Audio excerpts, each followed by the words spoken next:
আপনাদেরকে NL24 স্বাগতম। আপনারা জানেন বাংলাদেশের সর্বশেষ পরিস্থিতিটা আমি আপনাদেরকে জানাচ্ছি।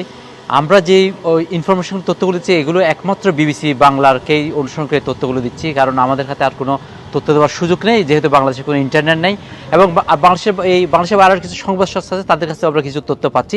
তবে এখন পর্যন্ত যে তথ্য পেয়েছি সেই তথ্য পর্যন্ত যে আজকে রোববার, সেই রোববারের সহিংসতায় প্রায় 5 জন নিহত হয়েছে এবং তাদেরকে বলা হচ্ছে ঢাকা মেডিকেলে তাদের লাশগুলো রাখা হয়েছে। তবে তার মধ্যে আমরা 3 জনের বিষয় জানতে পেরেছি। একজন হচ্ছে ফুটপাতের হকার, আরেকজন হচ্ছে ফল ব্যবসায়ী, একজন হচ্ছে পথচারী। এই 3 জন নিহত হয়েছে, আর 2 জন খারা, সে তথ্য আমরা এখনো পর্যন্ত পাওয়া যায়নি। তবে বলা হচ্ছে সেম জায়গায় গতকালেই 10 জন নিহত হয়েছিল। এটা বেসিক্যালি যাত্রাবাড়ি এলাকায় সংঘর্ষটা হয়েছিল, সেখানে কিন্তু নিহত হয়েছিল এবং গতকালে কিন্তু প্রায় 2 জন পুলিশ সদস্য নিহত হয়েছিল এবং আর কারা নিহত হয়েছে, এখানে কিছু কয়জন শিক্ষার্থী ছিল, আদার পথচারী কারা ছিল, এই বিষয়গুলো কোনো তথ্য আমরা পাচ্ছি না। যেহেতু তথ্য না পাওয়ার কারণটা আপনারা জানেন, ইন্টারনেটের যে প্রবলেম, সেই প্রবলেমের কারণে আমরা তথ্য পাচ্ছি না।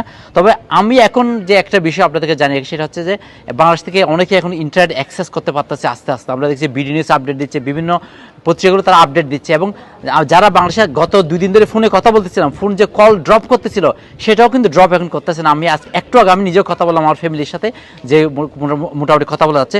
আপনারা জানেন আজকে দুপুর টাইম, বাংলাদেশ টাইম দুপুর সময় কি দেওয়া হয়েছিল, রায়ের যে রায় দেওয়া হয়েছে, যে সেই রায়ে অলরেডি বলা হয়েছে এই যে আপনার যে হাইকোর্টের যে রায় ছিল সেই রায়টা আপিল বিভাগ বাতিল করে দিয়েছেন এবং সেখানে প্রায় 93% কোটা রাখা হয়েছে মেধাবী শিক্ষার্থীদের জন্য, আর 5% বলা হয়েছে মুক্তিযোদ্ধাদের জন্য, আর 1% বলা হয়েছিল যে বেসিক্যালি নৃগোষ্ঠীর জন্য, আর 1% বেসিক্যালি যারা আপনার বেসিক্যালি যারা অন্ধ বা যারা আপনার পঙ্গু, তাদের জন্য বলা হয়েছিল। বেসিক্যালি এই তথ্যটা আমার কাছে আছে এবং আপনারা জানেন রায়ে কিন্তু স্বাক্ষর করেছেন অলরেডি 7 বিচারপতি, তারা রায়ে স্বাক্ষর করেছেন এবং এই কোটা আন্দোলন নিয়ে আজকে দিনভর, মানে রোববার দিনভর নানা জায়গায় অবশ্যই সংঘর্ষ হয়েছে, সংঘাত হয়েছে। তবে এটা অন্যদিনের চেয়ে এত বিশাল আকারে না। আমরা জানি বাংলাদেশের বেসিক্যালি এটা ঢাকার যাত্রাবাড়ি এরিয়াগুলোতে বেশি হয়েছে, তবে বাংলাদেশের অন্যান্য জায়গাগুলোতে আমরা এখন পর্যন্ত কোনো তথ্য পাই নাই। ঘটনাটা শুরু হয়েছিল বেসিক্যালি 5 জুন বুধবার কোটা বাতিলের সিদ্ধান্তের অবৈধ ঘোষণা করে হাইকোর্টের রায়, এবং সেখান থেকেই এই ঘটনা শুরু হয়।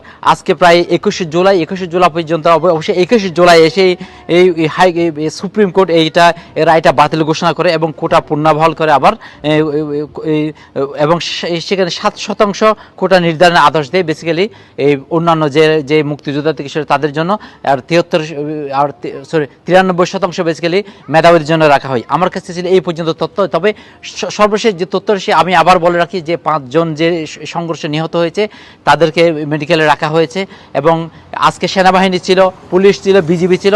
তবে সেনাবাহিনী এখন পর্যন্ত পুরোপুরি এই যে পুলিশ এবং বিজিবিকে সহায়তা করেছেন, তারা পর্যন্ত এখনো পর্যন্ত যে শর্টগান, যেভাবে দেখামাত্র গুলি করার, যেই কারফিউ জারি করলে যে দেখামাত্র গুলি করা, বাইরে দেখামাত্র গুলি করা, সেটা কিন্তু সেনাবাহিনীর মধ্যে এখনো কোনো এরকম ঘটনা ঘটেনি।